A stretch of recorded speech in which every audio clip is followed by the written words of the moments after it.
போன ஆடியோல 10வது ஸ்கந்தத்துல 44வது அத்தியாயத்தை பார்த்தோம்.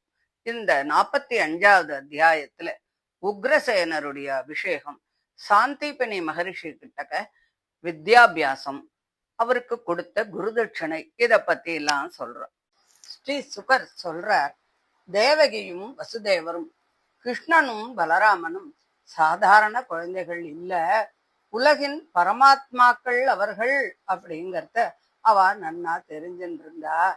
இத கிருஷ்ண பகவான் நன்னா தெரிஞ்சுண்டு அவர்கள் தம்மை வெறும் பரம்பொருளாக மட்டுமே பார்க்காம ஒரு இயல்பான பெற்றோர்களுடைய அன்பையும் அனுபவிக்கணும் அப்படின்னு பகவான் நினைச்சார். அதனால உலக மக்களை மயக்கக்கூடிய தன்னுடைய யோக மாயையை அவர்கள் மேல பரப்பினார். கிருஷ்ணன் தன்னுடைய அண்ணனான பலராமனோட சேர்ந்து பெற்றோர்களின் முன்னிலையில ரொம்ப பணிவோட நிற்கிறார். தலை குனிஞ்சு வணங்கி அம்மா அப்பா அப்படின்னு ரொம்ப அன்பு கலந்த மரியாதையும் கலந்த குரலோடு அவள்கிட்ட பேச ஆரம்பிக்கிறார். அவருடைய வார்த்தைகள் அப்படியே பெற்றோருக்கு ரொம்ப மனசுக்கு சந்தோஷமா இருக்கு. கிருஷ்ணன் சொல்றார், அப்பா, எங்களை பெறணும் அப்படின்னு நீங்கள் ரொம்ப ஏங்கினீள். ஆனால் எங்களுடைய குழந்தை பருவம், சின்ன வயது, இளமை பருவம் ஆகிய எதையுமே நீங்கள் காணக்கூடிய ஒரு பாக்கியத்தை அடையல. மகன்களாகிய நாங்கள் உங்கள் கிட்டக்கையே வளரவே இல்லை அப்படின்னு ரொம்ப வருத்தத்தோட சொல்றார். விதியினுடைய விளைவால நாங்கள் உங்க கிட்டக்க இருந்து வாழ்க்கையை நடத்த முடியல. மற்ற குழந்தைகள் எல்லாம் தங்கள் பெற்றோரின் அன்புல அழகா வளர்ந்து அதனால அடையக்கூடிய மகிழ்ச்சியும் அந்த செல்ல பராமரிப்பையும் அனுபவிக்கும் போது நாங்கள் அதை அனுபவிக்க முடியல அப்படின்னு சொல்லி கிருஷ்ணன் சொல்றார். இந்த உடல் பெற்றோரால் பிறப்பிக்கப்பட்டு அதுக்கப்புறம் வளர்க்கப்படுறது. மனிதன் 100 ஆண்டுகள் வாழ்ந்தாலும் சரி, பெற்றோரின் அந்த அருளுக்கும் தியாகத்துக்கும் முழுமையாக ஈடு செய்ய முடியாது அப்படின்னு கிருஷ்ணன் சொல்றாரு. அதாவது பெற்றோரினுடைய கடன் அளவிட தகுந்தது அல்ல.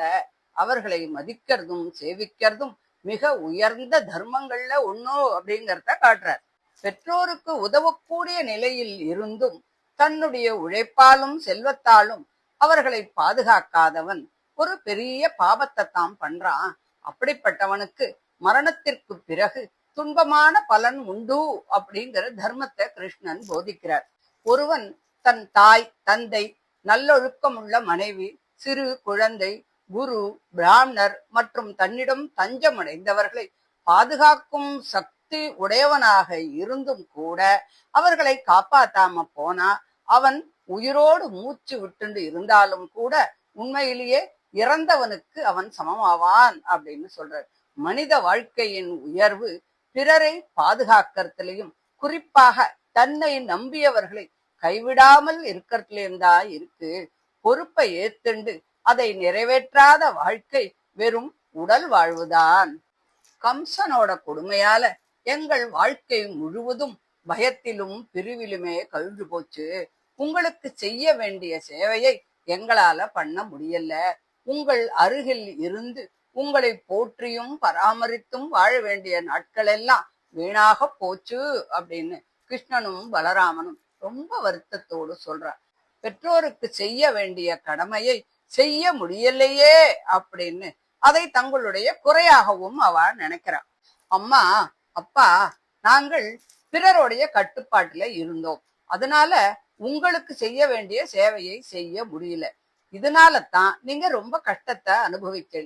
அந்த குற்றத்தை தயவு செஞ்சு நீங்க மன்னிக்கணும் அப்படின்னு அவ 2 பேரும் பணிவோட கேட்டுக்கிறா. அவ எந்த தப்பும் பண்ணாதவாளா இருந்தாலும் கூட பெற்றோர்களிடம் தங்களை தாழ்த்தி கொண்டு மன்னிப்பு கேட்கிறா. அப்போ சுகர் சொல்றார், உலகின் ஆத்மாவான பகவான் கிருஷ்ணன் மனித மகனை போல பேசிய அந்த இனிமையான வார்த்தைகள் தேவகிக்கும் வசுதேவருக்கும் மனதிலே இருந்த உணர்வை மறைய செஞ்சது. யோக மாயையின் அருளால் அவ மறுபடியும் இயல்பான பெற்றோரின் பாசத்திலே மூழ்கிட்டா. உடனே கிருஷ்ணனையும் பலராமனையும் தங்கள் மடிமேல ஏற்றி அணைச்சு வச்சுக்கிறா.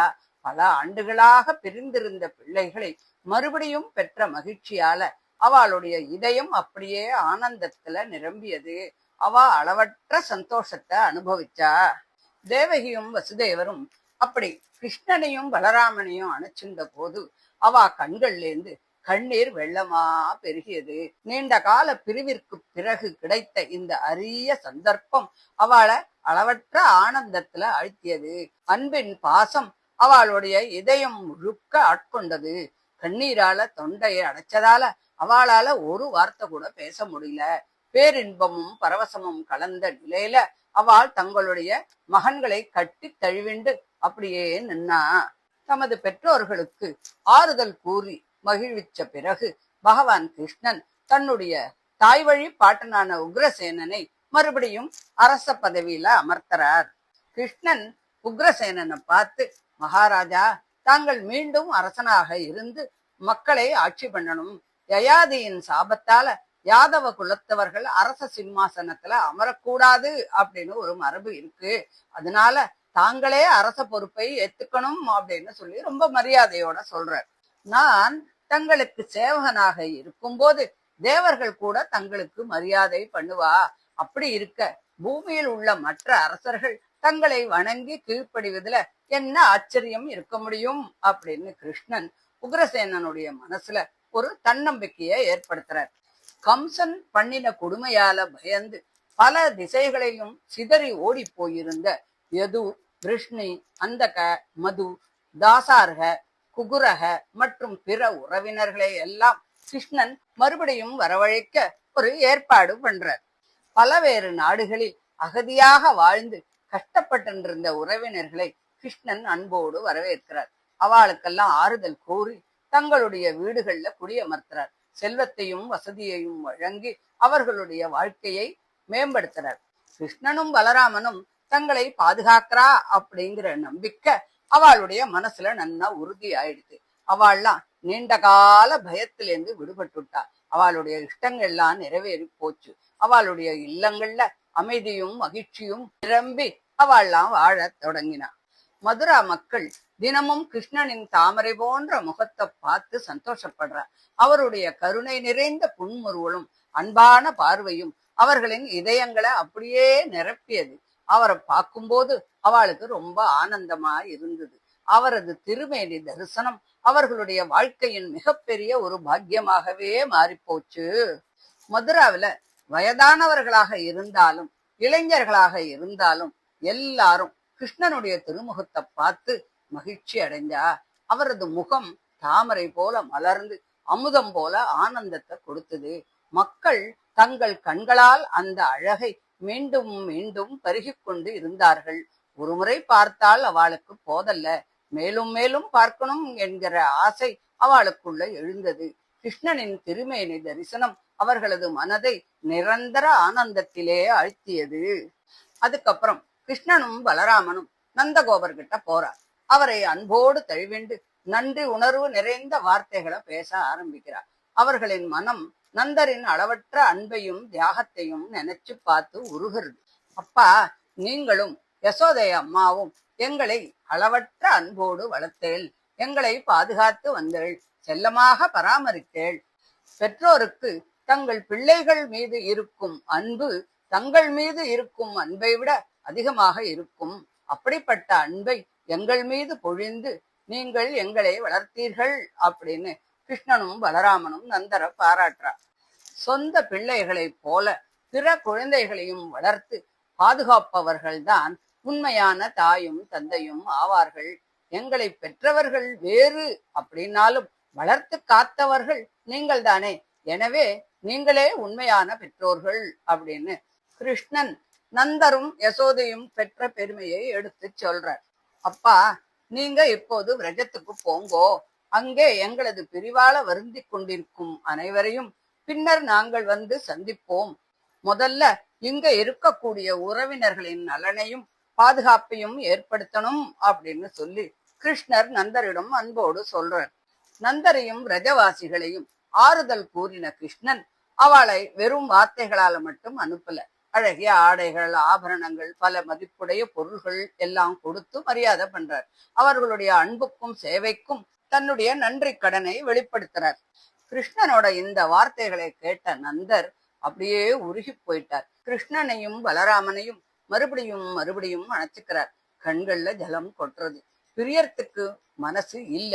இருந்தாலும் பிரஜ மக்களோடு பிரஜத்துக்கு திரும்பி போறார். அவரது மனசு முழுக்க கிருஷ்ண நினைவாலத்தான் நிரம்பி போய் இருந்தது. கம்சவதம் முடிஞ்சு நாட்டுல அமைதியா இருந்தது. வசுதேவர் தமது மகன்களான கிருஷ்ணன் மற்றும் பலராமனுக்கு வேத விதிப்படி செய்ய வேண்டிய உபநய சம்ஸ்காரத்தை நடத்துறதுக்கு ஏற்பாடு பண்ணினார். புரோகிதர்களையும் வேதம் அறிஞ்ச பிராமணர்களையும் அழைச்சு அனைத்து சடங்குகளையும் முறையாக செஞ்சு அவர்களை திவிஜர்களாக்கினார். உபநயன சடங்கு முடிஞ்சவுடனே வசுதேவர் பிராமணர்களுக்கு பெரும் மரியாதையெல்லாம் பண்றார். கண்ணுக்குட்டிகளோடு பசுக்களை எல்லாம் தட்சணையா கொடுக்கிறார். ஆடைகள் மற்றும் பரிசுகளை எல்லாம் கொடுக்கிறார். கிருஷ்ணனும் பலராமனும் பிறந்த போது பல பசுக்களை தானமாக வழங்கணும் அப்படின்னு வசுதேவர் மனசுல நினைச்சுட்டு இருந்தார். அந்த சங்கல்பத்தை இப்போ நிறைவேற்றினார்.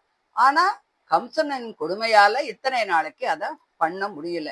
அதனால அதை இப்போ பிராமணர்களுக்கு முறையாக வழங்கினார். கிருஷ்ணனும் பலராமனும் பிறகு எதுகுல ஆச்சாரியரான கர்க்க முனிவரிடம் இருந்து காயத்ரி மந்திர உபதேசம் பெற்று அதற்குரிய பிரம்மச்சரிய விரதத்தையும் கடைபிடிக்க ஆரம்பிச்சார். பிறகு அவந்தி நகர்ல வாழ்ந்த சாந்திபனி என்ற முனிவருடைய குருகுலத்தை அவ அடையறா. அங்க அவர்கிட்ட பாடம் கத்துக்கிறா. ஒரு மாணவனுக்கு உரிய ஒழுக்கத்தை பின்பற்றி குருவினுடைய மனசை சந்தோஷப்படுத்தக்கூடிய விதத்துல அவ நடந்துக்கிறா.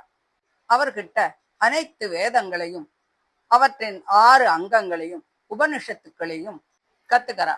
அந்த குருவுக்கு இவ நடந்துட்ட விதம் ரொம்ப பிடிச்சது.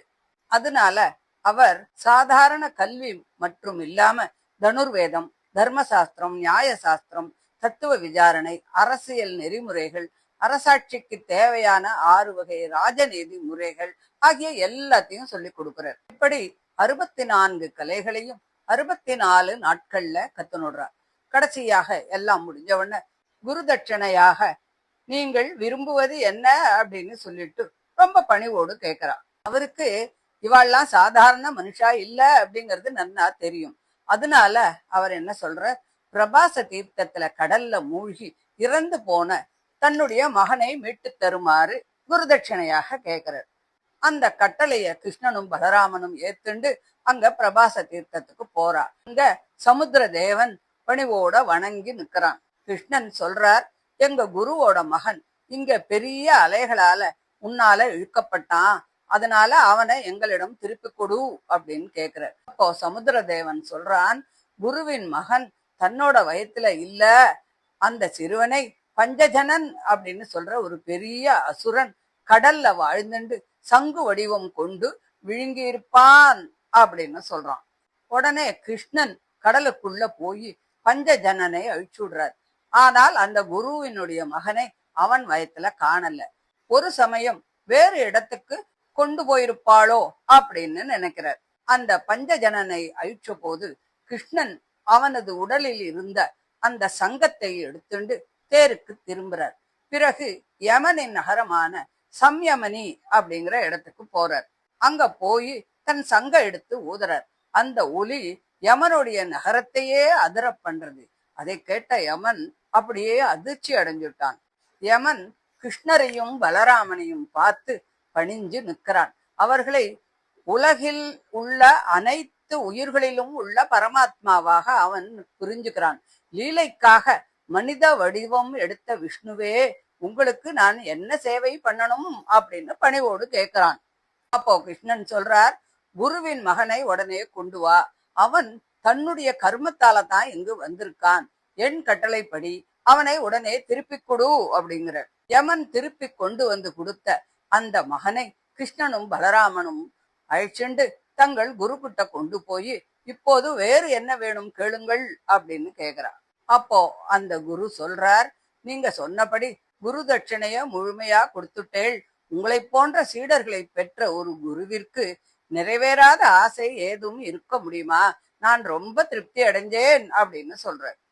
பிறகு, வீரர்களே, நீங்கள் உங்கள் இல்லத்துக்கு போகலாம். உங்கள் புகழ் உலகை புனிதப்படுத்தட்டும்.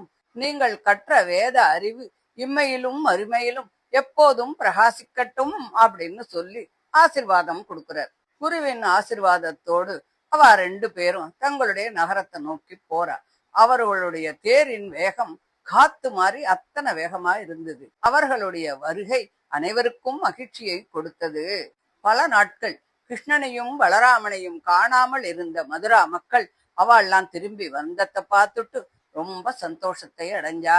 நீண்ட காலமாக இழந்திருந்த அரிய செல்வத்தை மறுபடியும் பெற்ற மனிதர்கள் எல்லாம் எப்படி சந்தோஷப்படுவாளோ அதே மாதிரி அவர்களின் இதயங்கள் அப்படியே ஆனந்தத்தால நிரம்பி போச்சு.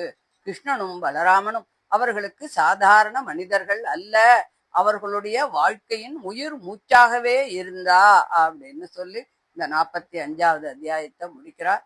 தொடர்ந்து 46வது அத்தியாயத்தை அடுத்த ஆடியோவில் பார்க்கலாம். தேங்க்யூ.